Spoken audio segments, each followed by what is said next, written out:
The first crack of the whip split the cold morning air so sharply that even the horses tied along the fence jerked their heads in fear. Marisol Vance did not scream. She'd learned long ago that it only fed her stepmother's fire, but her breath stuttered in her throat as the leather struck her shoulder, slicing through the thin fabric of her faded cotton dress. Frost still clung to the ground, and every inhalation burned against her ribs. But she held herself still, jaw locked so tightly she tasted blood. "Stand up straight when I'm talking to you," Lorna Vance shrieked, her voice a jagged mix of rage and desperation. She was a narrow woman with a hooked nose and a temper that rivaled a rattler's. "You think I'll tolerate laziness? You think because you're 30 now you can shirk chores like some useless stray?" Marisol swallowed, tasting ash. "I wasn't shirking. I was chopping." Another strike cut her words in half. She steadied herself, boots sinking into the half-frozen mud beside the barn. Dawn had barely begun to lighten the horizon, but Lorna had been pacing since before first light. Angry about something, she was always angry about something, and Marisol always ended up being the outlet, inside the house. Her father was either asleep or pretending to be. He'd given up defending his daughter long before. Lorna raised her arm again, and then the world shifted. A gust of cold wind spiraled across the yard, swirling dust and frost into a sudden twisting column that made the horses buck and snort. Lorna shielded her eyes. "What in?" A shadow stepped out from behind the juniper trees lining the property. Then another dot, then a third dot. Apache men. Their arrival was silent, too silent for men on horseback, and yet they stood there now on the edge of the light, watching. Their faces painted in muted ochres and blacks, their expressions unreadable. Morning sun began to seep over the rise behind them, outlining their silhouettes like they were carved from the rocks themselves. Lorna froze, backing up a step. We didn't do anything wrong," she called, voice trembling now. "This is private land." But the men didn't answer. Marisol, whose breath had been shallow for minutes, suddenly inhaled deeply for once. Lorna's rage wasn't the sharpest danger in the yard. One of the Apaches stepped forward. He walked with the kind of calm that could quiet an entire canyon.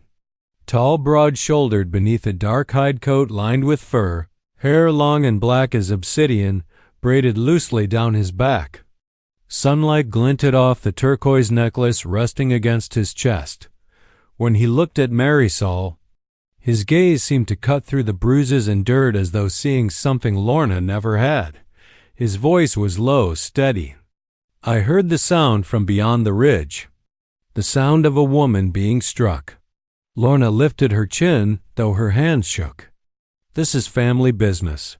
"Family," he repeated, glancing at the whip in her hand. "This is not how family behaves."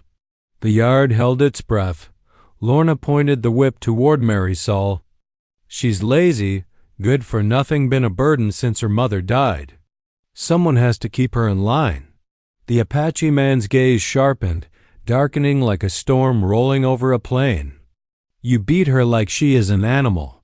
"She might as well be." Marisol's heart squeezed hard, but before she could react, the Apache man stepped forward, positioning himself between the two women.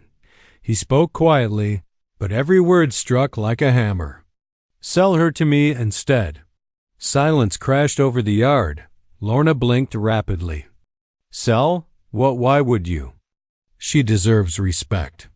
"Not a lash." He glanced to Marisol again. "And it seems you are too small to offer it." Lorna sputtered, turning red with fury and embarrassment. "Absolutely not. She's mine. I raised her since she was 12, fed her, clothed her." "You beat her," he interrupted. Lorna straightened. "She's an ungrateful mouth." Marisol trembled not from fear of the Apache, but from the shock of hearing someone speak on her behalf, something no one had done in years. The man turned fully to Lorna. "What is your price?" Lorna's eyes darted toward the house, toward the barn, back to the men. For a moment, Marisol feared she'd accept Lorna was greedy enough and spiteful enough to sell her just to prove she could. But Lorna's pride overrode her greed. I am not selling her to some tribe vagabond. The Apache man didn't flinch. Then you stop beating her. She's my responsibility. She is no one's punching post. A flicker of heat curled in Marisol's chest, not desire, not yet, but recognition. He was not merely angry on her behalf. He was disgusted by what he'd seen. He turned to Marisol slowly. Do you want to stay here? Lorna snapped. She has no say, but Marisol found her voice before Lorna could finish. No, she whispered. Then louder, no, I don't. Lorna's mouth fell open. The Apache man nodded once, like he'd expected nothing else. Then come. Marisol stared at him, breath uneven. I don't even know your name. He paused, examining her with a curiosity she had not seen directed at her in years. I am Nayati. Her pulse stumbled. Lorna stepped in front of Marisol and shoved her back.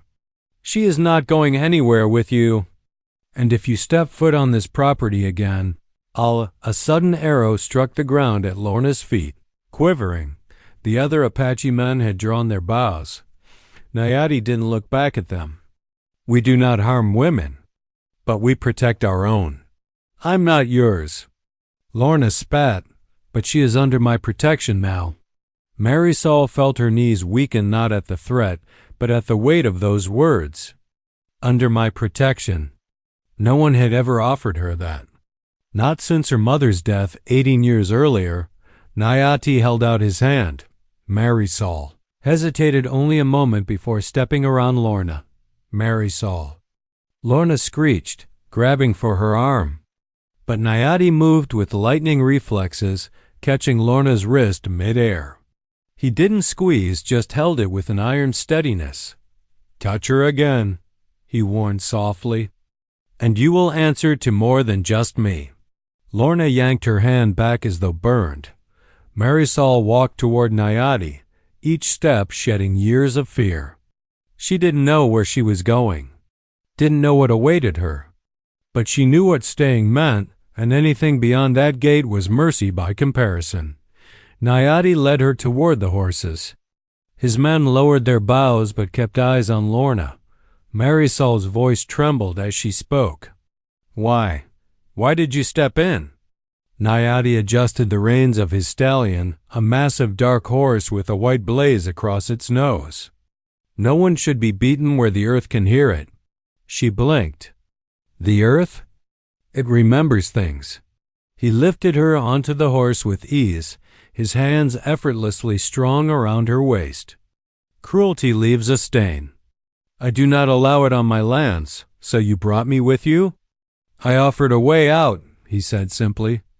You chose to take it.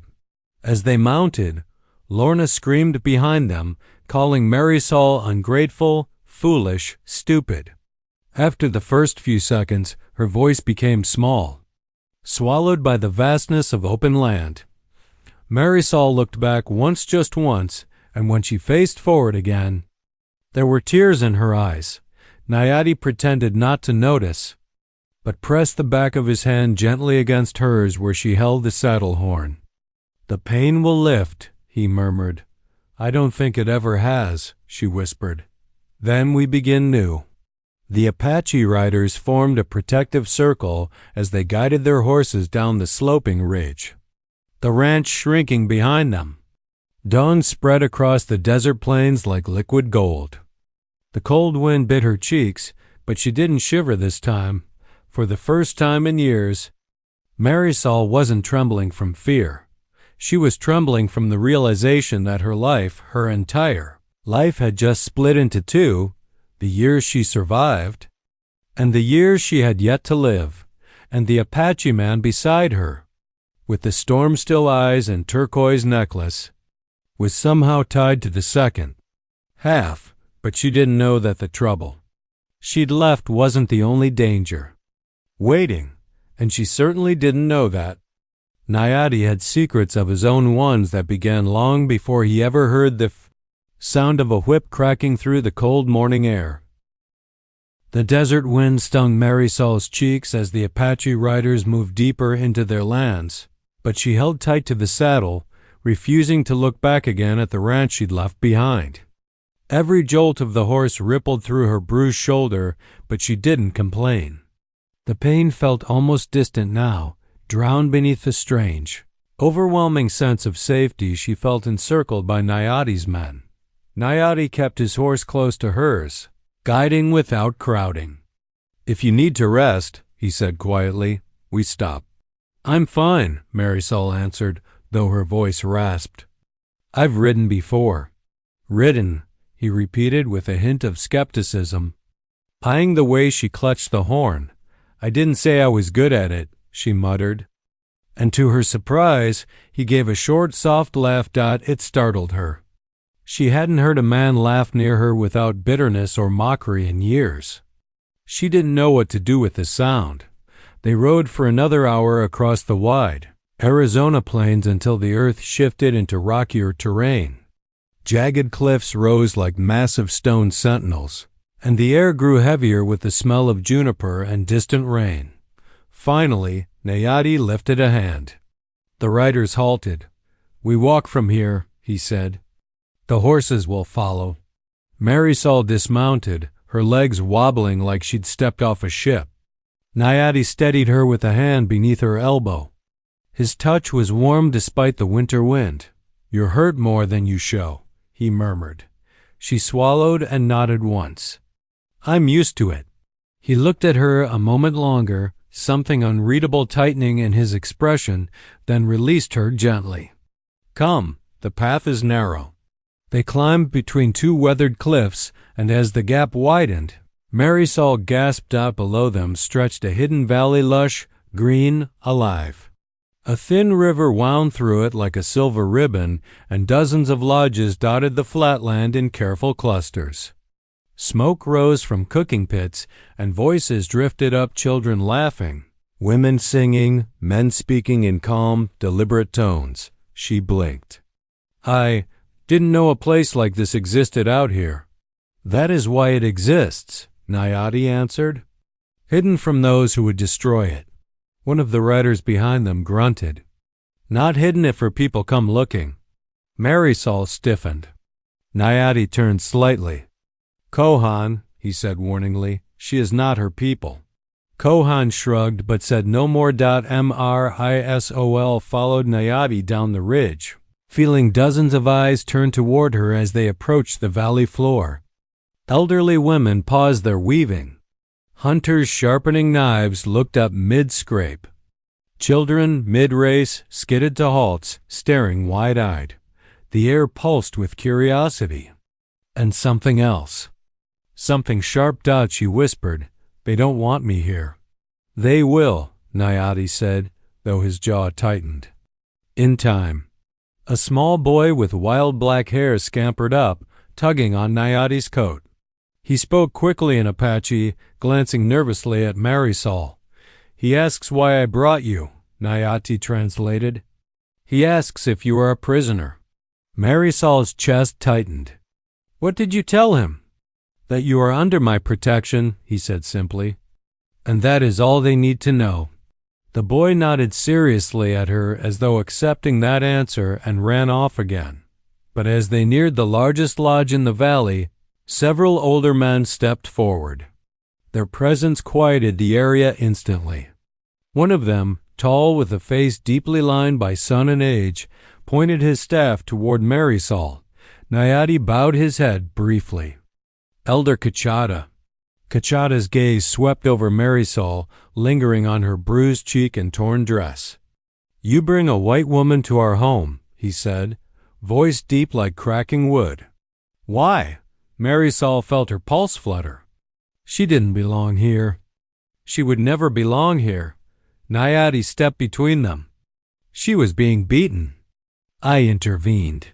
"That is not reason enough," one of the other elders growled. "She chose to leave with me," Nayati said, "and I will not take her back. Her people may come looking, another warned. And bring soldiers. Her people, Nayati said, glancing at Marisol, did not defend her. They will not chase her. The elders exchanged looks. Kachada finally struck the base of his staff against the ground. She stays one night, he said. One, and then we decide. Marisol lowered her head. She didn't expect more. It was already more kindness than she'd received in years. Nayati nodded. We accept. Kachada motioned her forward. You will stay in the lodge of the healer. She will treat your wounds. Thank you, Marisol whispered. A woman emerged from one of the lodges, a tall woman with braids, streaked in silver and eyes like soft embers. She touched Marisol's cheek with gentle fingers. Come, child. Nayati's expression softened at the healer's touch. Sani, he greeted her. She has deep bruising on the shoulder.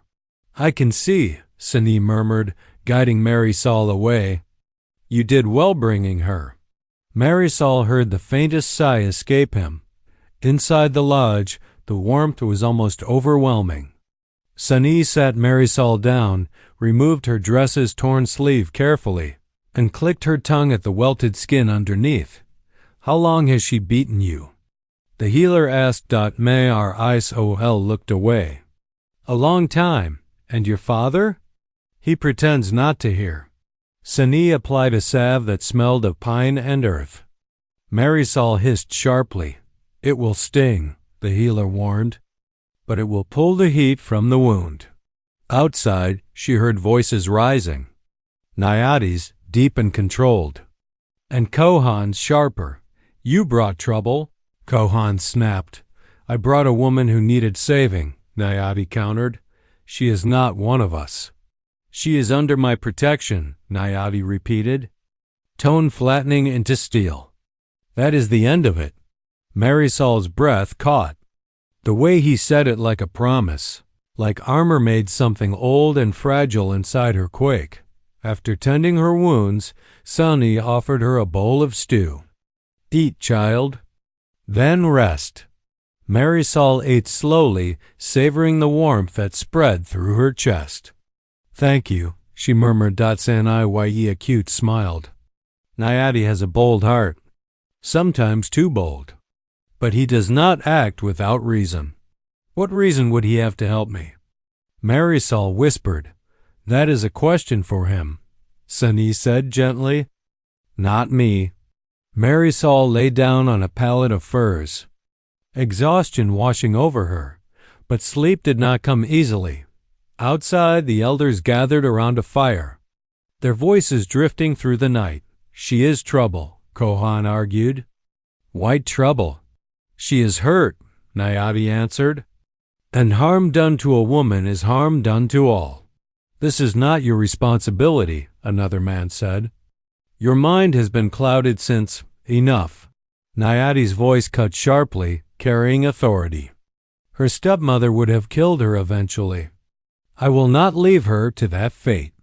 Kachada spoke last, voice like distant thunder. You know what this means, Nayati. Protecting her is one thing. Keeping her is another. A silence followed. Then Nayati said, low but unwavering, I know. Marisol closed her eyes, unsettled by the weight of his words. Later, long past midnight, she heard a rustle at the doorway. Nayati stood there, face half lit by the low fire behind him. I didn't mean to wake you, he said. You didn't, she whispered. Did the elders decide? Tomorrow, he said. But whatever they choose, I will not let them cast you out. Her throat tightened. Why? He hesitated. Because I know what it is to lose everything at the hands of cruelty. I will not watch it happen again. He turned as if to leave, then paused. Rest, Marisol. You are safe tonight.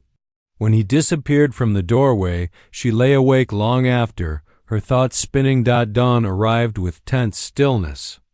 The healer helped her dress in clean woven clothing. Her bruises still ached, but she could move without wincing. Outside, The entire valley felt different, quieter, watchful. The elders stood waiting by the council fire. Nayati stood beside them, arms crossed, expression unreadable. "Marisol Vance," Kachata began, "we have spoken. We have argued. We have weighed the danger and the need." Marisol braced herself. "We have decided. You may stay."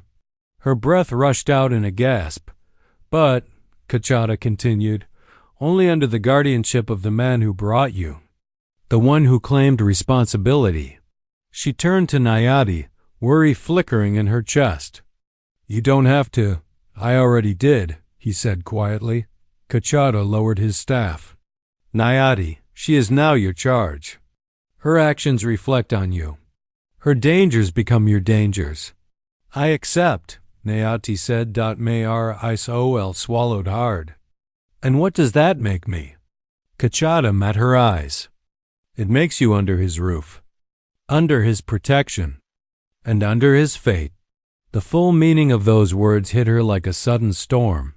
She was tied to Nayati now by decision, by responsibility, by the bond he had chosen.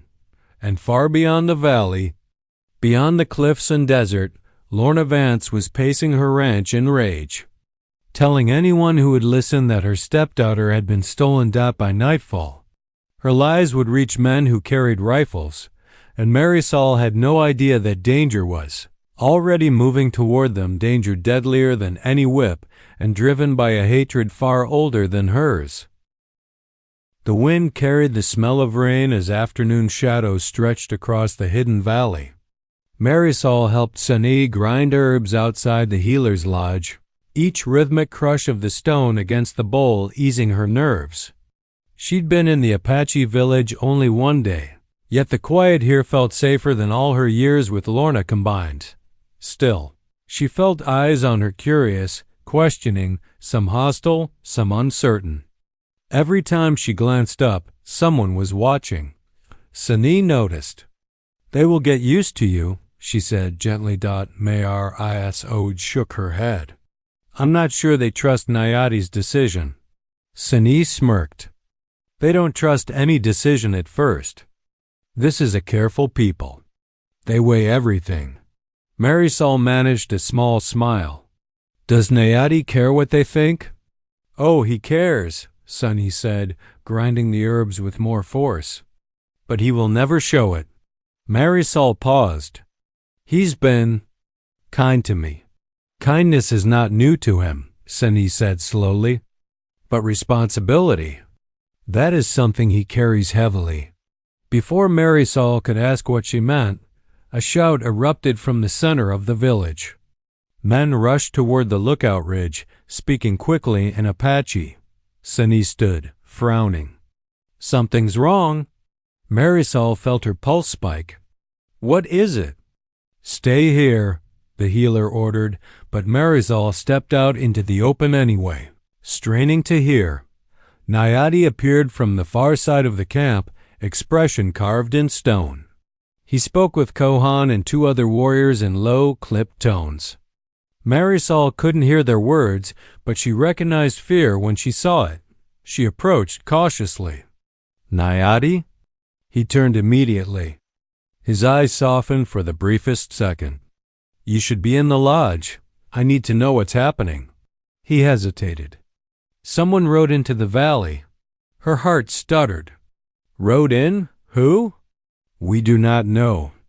The tracks are fresh but not Apache." His jaw tightened. "They were scouting, watching." A cold chill crept up her spine. "My stepmother?" "She would not come alone," Nayati said. "But she may have sent someone." Kohan cut in sharply.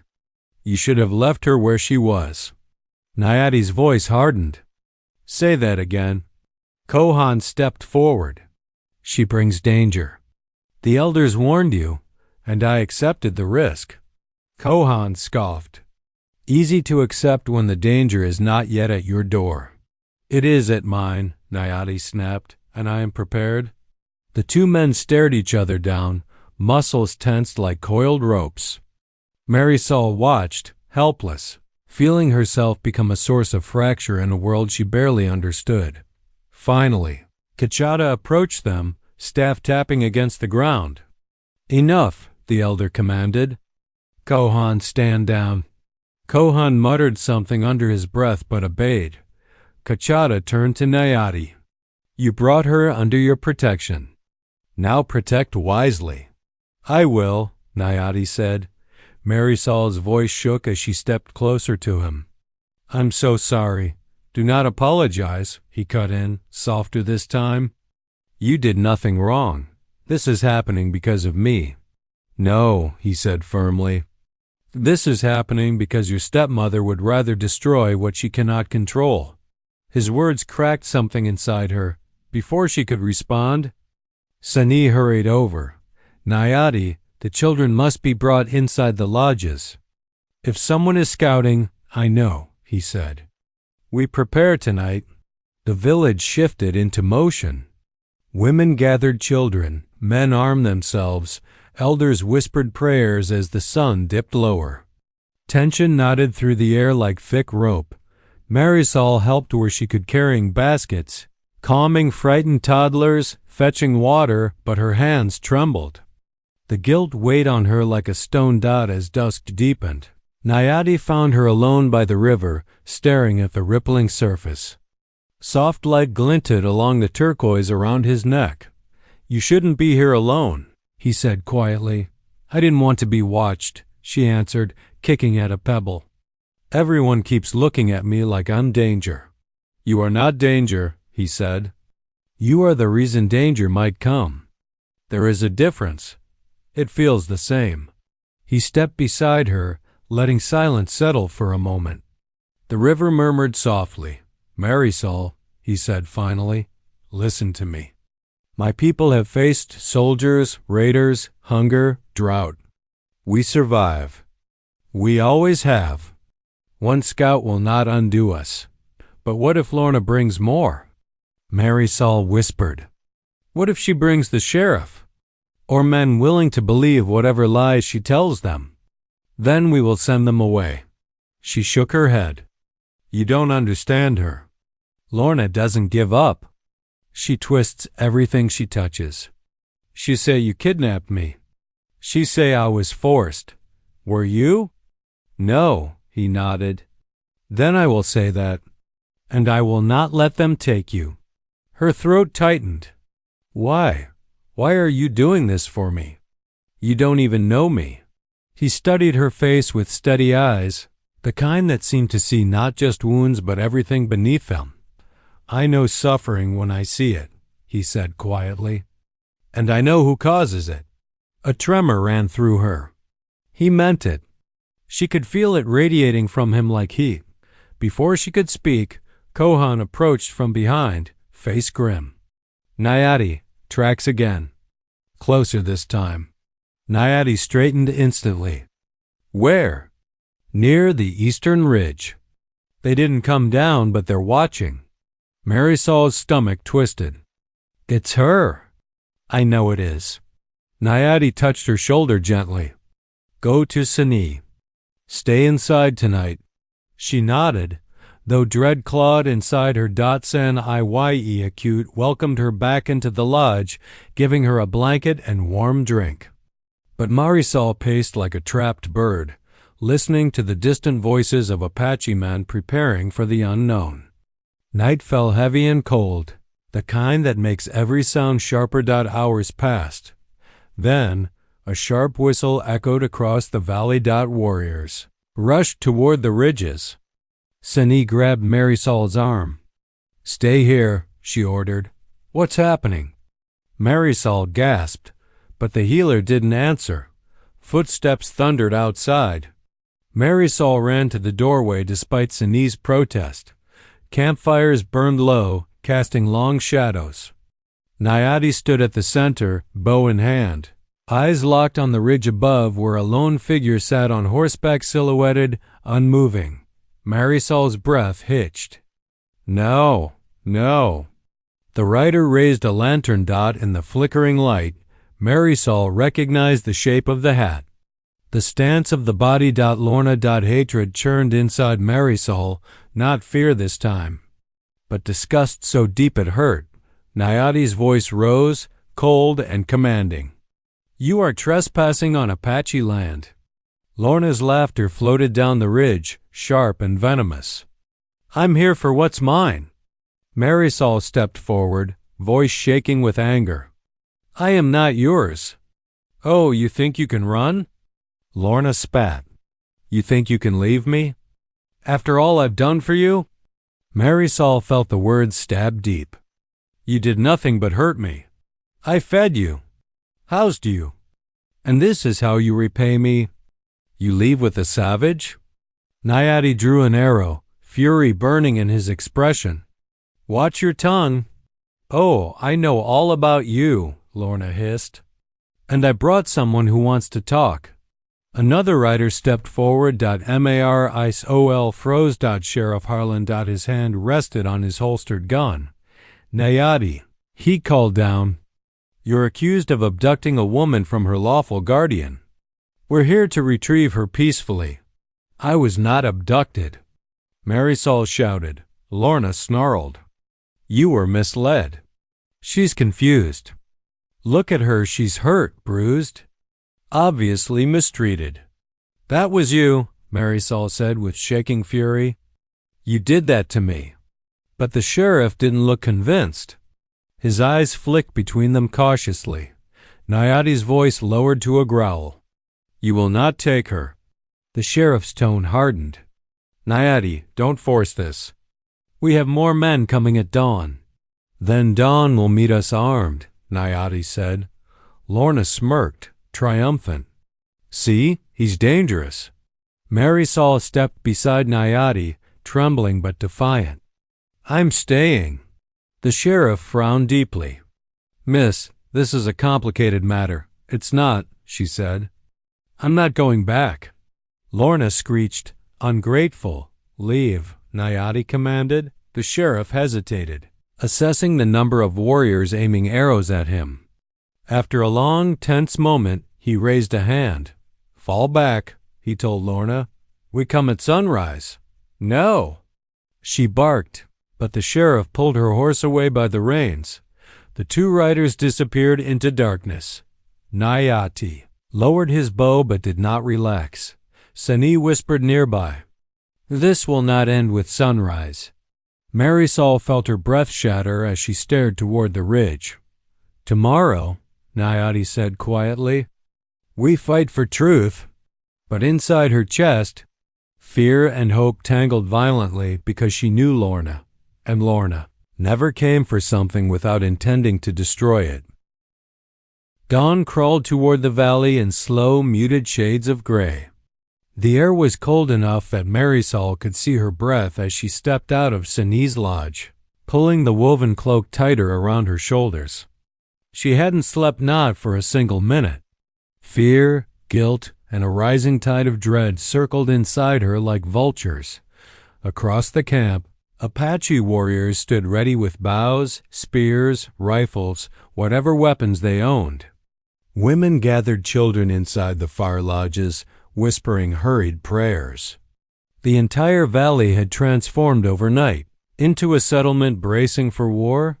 Marisol's gaze drifted automatically to the ridge where Lorna and Sheriff Harland had appeared last night. The memory of Lorna's voice still scraped inside her. You think you can leave me? But now, something inside Marisol answered differently. Yes, she could. She had. Nayati approached from the other side of the fire pit, dressed in buckskin armor stitched with beads that glinted like tiny flames. His long black hair was braided back tightly, revealing a hard, focused expression. But the moment he saw her, a softer look flickered in his eyes. You should be inside, he said, and you should be resting, she replied. But neither of us listen well. He almost smiled, almost. Our scouts say the sheriff's men wait just beyond the ridge, he told her. About 15 riders. More than I expected. Her stomach dropped. They'll kill you. They may try. Nayati, he stepped closer, lowering his voice. Listen to me. If they come down shooting, you run to Sini and stay with her. Do not come out. I'm not hiding while they fight because of me. You are not the reason, he said sharply. Your stepmother is. And this sheriff who believes her lies. Marisol swallowed hard. They won't care what I say. I know, he murmured. But I will speak anyway. Shouts rippled from the lookout ridge. The sheriff's riders were coming. The valley stirred as warriors rushed into position. Marisol's heartbeat slammed against her ribs as hooves thundered down the slope. Sheriff Harlan rode in front, his badge gleaming, jaw rigid. Behind him were armed men, some wearing town clothes, others ranch hands clearly hired for the job, and Lorna. She rode at Harlan's side, chin lifted, eyes burning with satisfaction. The moment she spotted Marisol, she flashed a cruel smile. Marisol stepped instinctively closer to Nayati. Harlan raised a hand, signaling his men to halt. No one wants blood spilled today, he called. We just need the woman returned. She is staying, Nayati said from the center of the village. His voice echoed with calm authority, though tension coiled beneath it. The sheriff exhaled sharply. Nayati, you know I respect your people. But this situation is different. No, Nayati replied. It is the same as always. A white woman disappears and blame is sent here. Lorna scoffed loudly. She didn't disappear. She was taken. Look at her, bruised, frightened, obviously mistreated. Marisol stepped forward despite Nayati's warning touch on her arm. You did that to me, she said, voice steady. Not him. Lorna's face twisted. She's confused. The savage has tricked her. You know how they are, Sheriff. Nayati's jaw muscles tightened, but he kept still. The sheriff sighed. Miss Vance, you're 30 years old. Under the law, your stepmother may not be your guardian, but legally you lived under her roof. If she claims you were coerced or abducted, she's lying, Marisol said. And you know it. I need to be certain, he answered. Surely you understand. No, she whispered. I don't. The sheriff turned his horse. Nayati, give her over. We all go home safely. No, Nayati said. Harlan's mouth tightened. Then we settle this another way. Before anyone could blink, Lorna yanked a rifle from one of the riders and aimed directly at Marisol. Screams erupted. Warriors drew arrows. Horses reared back. Nayati stepped in front of Marisol, so fast she didn't realize he'd moved until she felt his back pressed against her. Put the gun down. The sheriff barked at Lorna. No. Lorna shrieked. Give her back or I'll shoot. Marisol found her voice through sheer terror. Lorna, please, you left me. Lorna screamed, her face contorted with madness. You think you can abandon your own family? After all I sacrificed for you? You sacrificed nothing, Marisol said. You stole my childhood. You broke me every day you could. Ungrateful little, Single horse bolted unexpectedly behind. Lorna. The sudden movement startled her. Finger jerked, and the gun fired. The world blurred. Nayati shoved Marisol. Hard to decide as the gunshot rang through the valley. She hit the sand, ears ringing.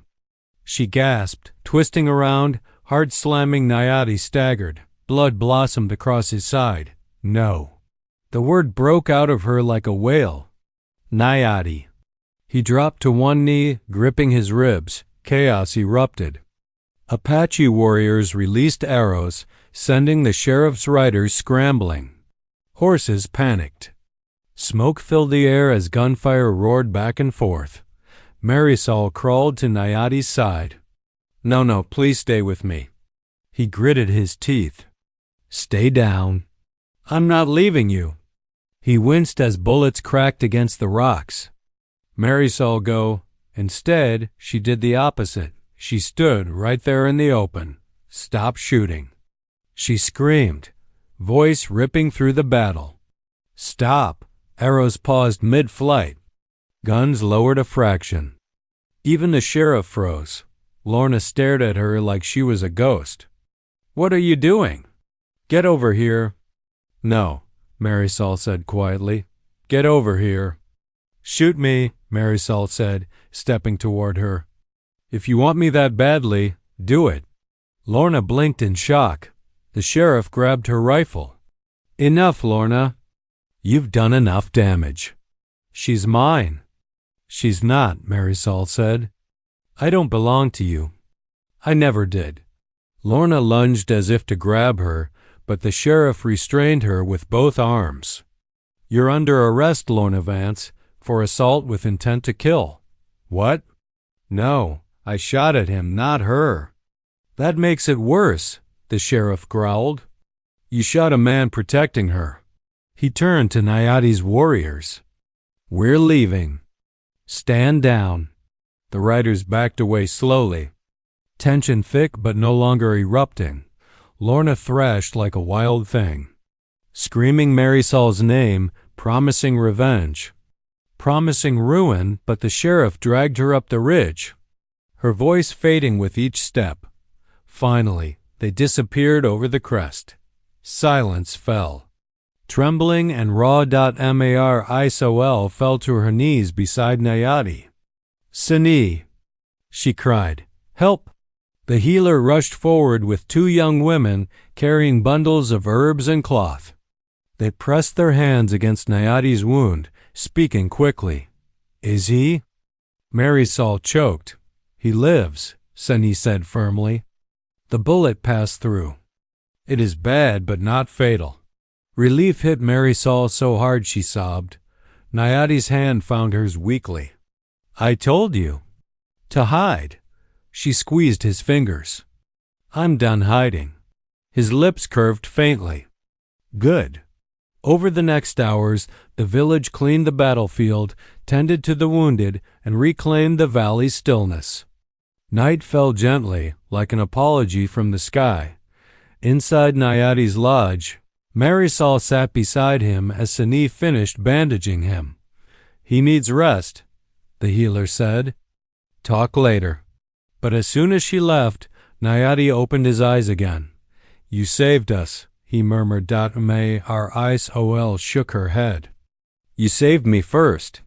He reached up, brushing his thumb along her cheek, avoiding her bruises. You are free now. She swallowed. What happens to me here? You stay, he whispered. If you choose. Her breath caught. Under your protection? No, he paused. Under your own strength. She felt tears slip down her cheeks. And you? I stay with you, he said softly. If you'll have me? Marisol leaned forward, pressing her forehead to his. I choose you, she whispered. Outside. The valley glowed under a sky full of stars, peaceful again, whole again. Inside. Marisol finally felt what she had never known, a life without fear. A place she belonged. And a man who would never let her face the world alone. Their story scarred, hard won, and born of fire was finally theirs. And Lorna Vance would never hurt her again.